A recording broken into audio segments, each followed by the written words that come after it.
A lawyer with 14 years of experience, Radhika has pursued her master's in law from King's College London and specializes in intellectual property and commercial laws. She has worked with India's leading law firms like Remfry and Sagar, KNS Partners, and Luthra. Radhika is a founder of Alethea Legal and Intellectual Property and Commercial Law Firm, which she founded in August 2014, and is the legal head at ICE UNU, an accelerator for startups. In recent years, Radhika has advised over 250 startups. Friends, it is 250 startups from various sectors such as FMCG, healthcare, finance, hospitality, F&B, media, and entertainment on securing their IP and commercial rights and negotiating business contracts on their behalf. Radhika has been invited to speak at several forums to educate startups on various topics such as securing and leveraging IP assets for fundraising, checklist of legal requisites before funding, demystifying founders' agreement, and simplifying contracts. She has spoken at events organized by PayU, UP Start Live for Startups, 91 Springboard, Power to SME, and at Sine Business Incubator at IIT Mumbai. Radhika has also had the privilege of representing various authors and negotiating contracts on their behalf with production houses like Yashraj Films, Viacom, Ad Labs, and OTT platforms. Wow, we are having such an accomplished and talented entrepreneur today with us. Radhika, welcome to the show. Thank you so much, Charu. Thanks a lot for inviting me, and it's a privilege to be here. Thank you. My pleasure. Thank you so much for your time. I am amazed, Radhika. At such a young age, you have achieved so much, and you are an entrepreneur yourself. We have shared much about your experience. We want to know in details the insights about the journey. Please share about yourself. Thank you so much, Charu. So I'm a first generation lawyer and I'm a first generation entrepreneur. So I hail from an army background. We are three generations in the army. And so I studied from Army Public School. My father retired as a brigadier and my mother is a teacher. Mm-hmm. So starting from APS, then I decided that I wanted to pursue law. And my father very clearly told me, first get a degree, then go and pursue your law. So I went and did my history honors at Hindu, and then went and joined my LLB at Campus Law Center, Delhi University. Okay. And that's how the journey started. Then King's happened, and worked with the firms for about 8 years. And then there was just something in me where I felt like, I really want to explore and see how is it to be an entrepreneur, to go on the journey. And this all started when I was in law school. I scored very high, but it was very difficult for me to get a job since I was first generation lawyer. And that time I had promised myself that one day I'll start my firm where first generation lawyers will have an opportunity to really come and practice law and live their dreams. And I'm very happy because the two juniors that I have with me today, they are both first generation lawyers. And yes, so it's been a brilliant opportunity, and the journey has been really interesting. It's been 6.5 years. And I started my journey with 3 clients who were my mother, mother-in-law, and a close friend. And yes, and I didn't want to take clients from any of my previous firms. And as a result, all the 3 firms refer clients to me. Wow, so impressive. Yes, so that's how the journey started. And today, like you read, worked with about 250 business owners. So yes, it's been a beautiful journey. I'm not able to imagine how it has went all those years. I don't think so you were anytime free, because with so much accomplishments, you are a speaker, you are a lawyer, you are part of Accelerator, and you are dealing with the film production houses also and authors also.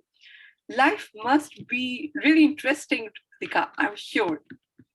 Yes, it's actually very interesting, Charu. And one of, like anything that I want to work on, it's I've been very lucky that I've got to, at Touchwood at such a that it's so early. I've had the opportunity of working with entrepreneurs from different sectors. I've been able to work with authors, musicians, singers, advising them on IP law. Had the privilege of negotiating contracts with India's, the best production houses.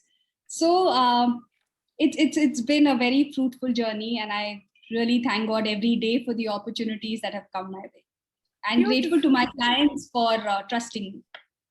Beautiful. So you are dealing with startups and you are dealing with so many entrepreneurs also.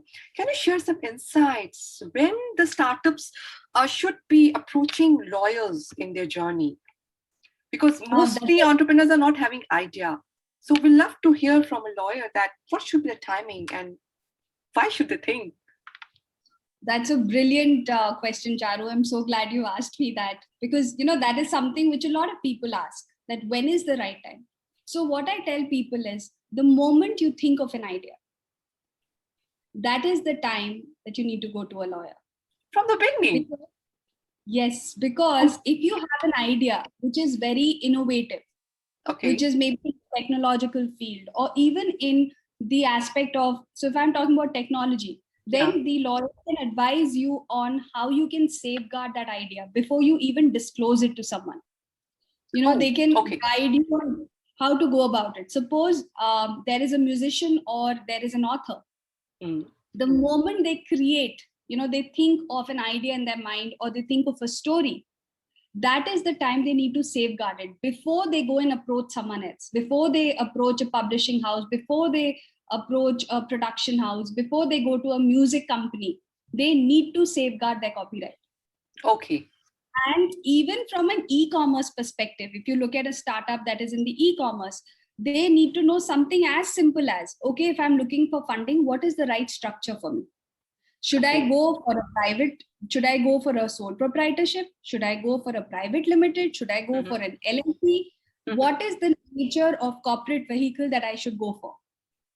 And that is how, from the beginning, we guide them, that what kind of an entity should they incorporate, which also chartered accountants and company secretaries can advise them. And then along with them, we tell them what are the kind of agreements they need to have in place. Okay. If it is software they are creating, they need to ensure that if someone is developing that software for them, they Mm-hmm. need to have an agreement with that person. So all these kind of advices. So I would say right from the inception.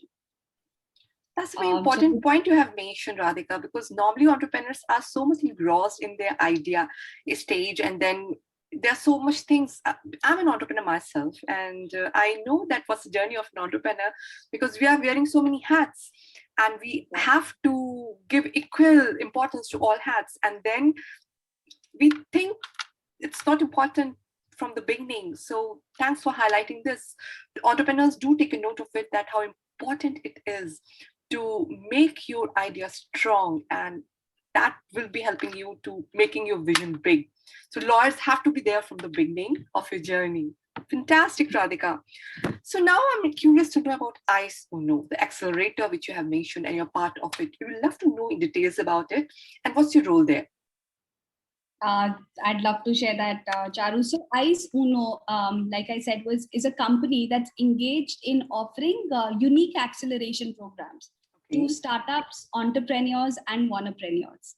And why is it important is because it enables them to understand the nuances of entrepreneurship and overview of the startup journey. That how is the startup world right from the beginning, like when they Mm-hmm. come up with the idea, like I said, one is, yes, they require legal services, but Very in true. addition to that, they require mentoring. They need to know how to take their idea to the market. How do they create the minimal viable product? What is the whole process of doing that? How do they go for marketing? How do Very they, true. what are the kind of people they hire? And that is where it becomes important, the kind of legal or financial compliances that they have to go with. And eventually, how do they get ready such that they're ready for funding? Okay. So that entire journey gets covered in the various acceleration programs that are offered by ISUNO. Okay, and what's your role there? What's your profile there? So my profile, Charu, is I am the legal advisor. Okay. So there in the acceleration programs, I'm the and when it comes to legal, I'm the one who caters to that aspect. When startups are coming, how do they legally protect their ideas? What kind of contracts would be there? So I basically look at the legal aspect of the startups. Yes. Who are under ISUNO Accelerator. Yes. Yes. Exactly. So yes, Raddhika, I agree with you. Like there is a requirement for accelerators in present times because definitely they become a bridge because we are having mentors there who have experienced, who have set up their own ventures and they know what it takes to establish something and what challenges are there to face. So new entrepreneurs should be taking benefit from such mentors and such accelerator programs. So we'd love to know more insights about ISUNO. Why you think that there's a requirement of such accelerator? Can you share some more deep insights about it? Yes, I'd love to do that, Charu. So, if I talk about, at ISUNO, there are various acceleration programs, but one of our premier programs is called iStalks. Okay.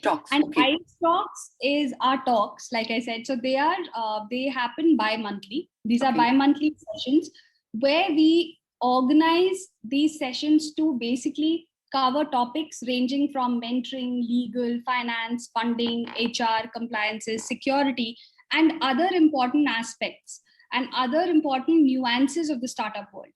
So when people come and attend those ICE talks, they get an idea of, they can come and ask questions. They are free to ask questions. They are free to network with other startups who've come there. So they get a deeper understanding of the startup world. Fantastic. So these are things called ICE talks, which happen bi-monthly. The second, another prominent acceleration program, which I'd love to talk about is ICE-FEM. And ICE-FEM is a program that caters to women entrepreneurs. And this is a program where, we basically assist women entrepreneurs in their journey. Fantastic. Where there is a program specially catered for them. That, they step in, it's a 5 to 6 day workshop that is happening. It's an acceleration program where right from when they come with their idea, they know what all aspects do they have to look at. Each day we speak to them, we interact with them, we give them inputs on the ideas that they've come with. How can they make it stronger and how can they make it funding ready? So this is the whole concept behind ICE-FEM. And we were just thinking that, a lot of acceleration programs are there, but is there something only for women? And that's when we thought of this, coming up with this acceleration program. Awesome to know about it, Raddhika, because Womenlines believes in promoting excellence in women across the globe, and we are proudly associated with ISUNO. And ICE-FEM is definitely a wonderful program for all those entrepreneurs, women entrepreneurs, who are at some stage or who are just at the ideating stage, or even who aspire to become entrepreneurs. Because I strongly believe that the community itself is big and strong, and the ICE talks which are happening are quite insightful, where people can ask questions, they can be part of the discussion, they can ask their queries, who have already, from the startups who have already graduated from ISUNO, and I'm sure there must be more support beyond that also.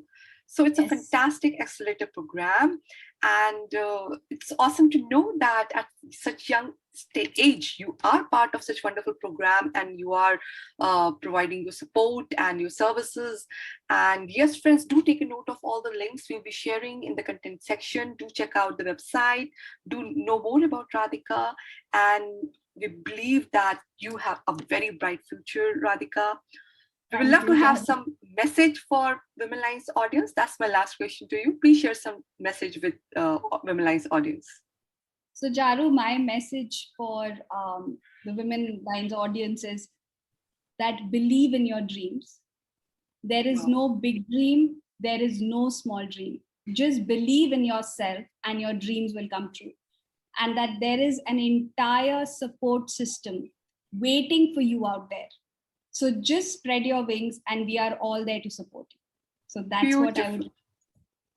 Beautiful message, Radhika. Thank you so much. We are having somebody with us who has believed in her dreams, and she is a real life example, and she has achieved her dreams, and she is rocking in her life. All the best, Radhika. Thank you so much for giving your time. Best of luck for your bright future. Take care. Thank you so much, Charu. Thanks a lot.